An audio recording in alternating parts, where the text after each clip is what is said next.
ఆంధ్ర తెలంగాణలో తక్కువ ఫీజులతో high quality results ఇస్తున్న ఏకైక సంస్థ తిరుమల్ ఐఏఎస్ ఇన్స్టిట్యూట్. అందరి పిల్లలాగా ఆడుతూ పాడుతూ గడపాల్సిన ఆ చిన్నారి కనిపించిన అమ్మకే అమ్మైంది.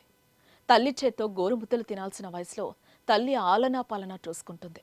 విధి ఆడిన వింత నాటకంలో ఏ చిన్నారికి రాని కష్టం ఆ చిట్టి తల్లికొచ్చింది. మంచానికే పరిమితమైన తల్లికి సపర్యలు చేస్తూ ఇంటికి పెద్ద దుక్కులా మారింది. తల్లి క్షణికావేశం ఆ చిన్నారిని కష్టాల కులిమిలోకి నెట్టేసింది.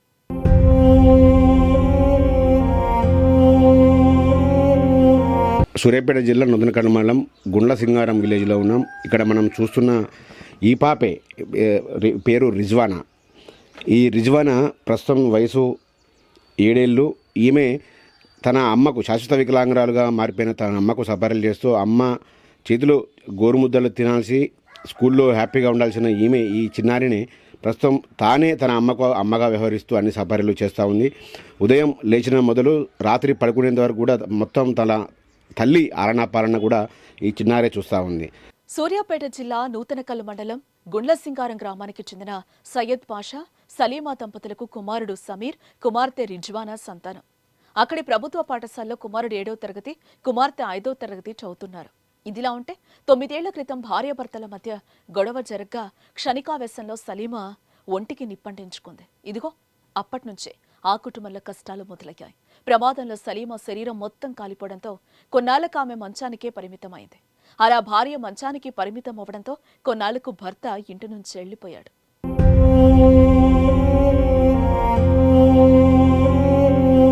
ఈ డిసిజన్ ఎందుకు వచ్చింది? వికలాంగురాలకు ఎందుకు మారిపోయానంటే నా భర్త అప్పుడు బాగానే చూసుకుండు. మా బాబు పుట్టినప్పుడు బాగానే చూసుకున్న తర్వాతకి చిరాకు చేసుకుంటా నన్ను కొట్టడం కొద్దిగా చేయటం చేసిండు. కొద్దిగా బాగా బాధ పెడతా తట్టుకోలేక పోసుకోవాల్సి వచ్చింది. పోసుకున్న తర్వాతకి కొన్ని రోజుల తర్వాతకి బాగా చేపించిండు దగ్గర బాగానే ఉండు. తర్వాత షెడ్ అలవాట్లకి తిరిగిన తర్వాతకి అస్సలు వదిలిపెట్టిపోయిండు. మా పాప అప్పుడే వదిలిపెట్టిపోయిండు. ఇక వాళ్ళ పాలన అన్నీ నేనే చూసుకున్నా. మంచిగా ఉన్నప్పుడు కాలు రెక్కలు మంచిగా ఉన్నప్పుడు నా పిల్లల్ని నేనే చూసుకున్నా, నేనే సవరించుకున్నా.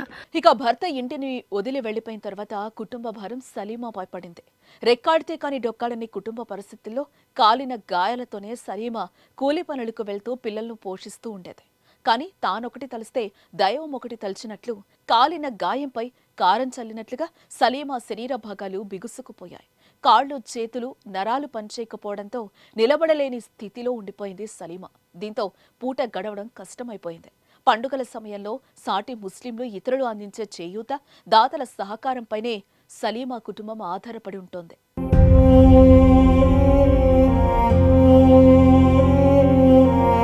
ఇక మధ్యలో వదిలిపెట్టిపోతాలకి ఆహారం అన్నది లేదు. కీళ్ళవాతం వచ్చింది, రక్త కణాలు పడిపోయినాయి, టైఫాయిడ్ జ్వరం వచ్చింది, కిడ్నీల రాయి వచ్చింది. ఇక మూలబడి అంకితం అయిపోయింది. ఇక మంచానికే చాలా అంకితం అయిపోయి లేవలేకపోయినా. ఇక నా బిడ్డే నాకు అన్నం తినిపించుడు, తానం చేపించుడు అన్నీ నా బిడ్డే. ఇక నేనే నా బిడ్డ చేయాల్సింది. నా బిడ్డ నాకు చేస్తుంది పని, వాళ్ళకి పెట్టాల్సింది. ఇక్కడ పో నా బిడ్డ నాకు ఇక్కడ పో పెడుతుందన్న చూసారందరూ మమ్మల్ని సహాయం చేయండి. మరోపక్క మంచానికే పరిమితమైన సలీమాకు కాళ్ళు చేతులు కదలకపోవడంతో అమ్మ బాధ్యతలను 10 ఏళ్ల కుమార్తె తీసుకుంది. కదల్లేని తల్లికి అమ్మగా మారింది. తల్లికి సపర్యలు చేస్తూ కన్న బిడ్డలా చూసుకుంటోంది. దాతలు సహకరించి అమ్మకు వైద్యం చేస్తే కష్టాల నుంచి బయటపడతామంటూ రిజ్వానా వేడుకుంటోంది.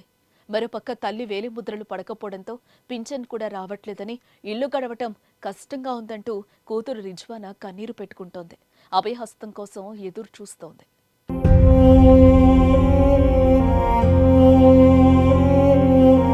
ఏమనిపిస్తుంది నాన్న? నీకు చదువుకోవాలని ఉందా? ఏముంది అసలు? నువ్వు అమ్మకి ఎటువంటి పనులు చేస్తావు రోజు? పడిపోతా, పోయి ఇంటికి వచ్చి అమ్మకి అన్నం తినిపించి అంట్లు తవ్వి ఆకిలికి తానం చేపించి మళ్ళీ మధ్యాహ్నం వచ్చి అన్నం తినిపించి స్కూల్కి పోతా.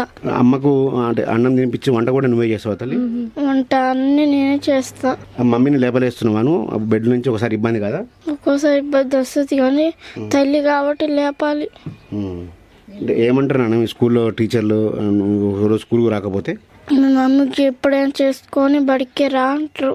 మధ్యాహ్నం అన్నం తీసుకుపోయి మమ్మీకి పెట్టి రారే అంటది టీచర్. ఇప్పుడు ఏం కావాలి మీకు? మా అమ్మ బాగా కావాలి, మేము బాగా చదువుకోవాలి. ఇల్లు బాగా చేపియాలి. ఉమ్. ఈ మూడే నాకు కావాల్సింది. ఉమ్. చదువు అంటే ఇష్టమా నీకు? చాలా ఇష్టం. పెద్ద ఏమవుదామని గోల్ పెట్టుకున్నావు నువ్వు? పోలీస్. పోలీస్ అవుతావా?